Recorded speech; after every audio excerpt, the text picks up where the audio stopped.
Ny Charmel Beauté dia manolotra fisaorana feno fankasitrahana ho antsika rehetra izay nametraka ny fitokisana taminay nandritra ity taona 2023 izay ivalina tsy ho ela ity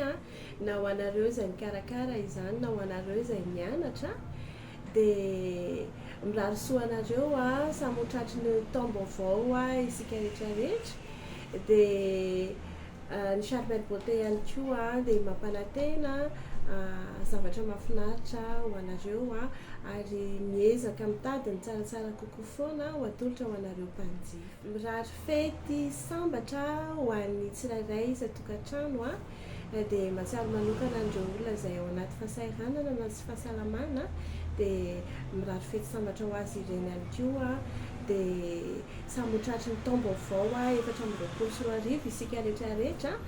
dia aza dino manakina foana ny fiainana amin'Andriamanitra fa iarahantsika malala fa enjakenjana ihany izao fiainana izao fa rehefa tena miaraka aminy isika dia mino fa afinaritra be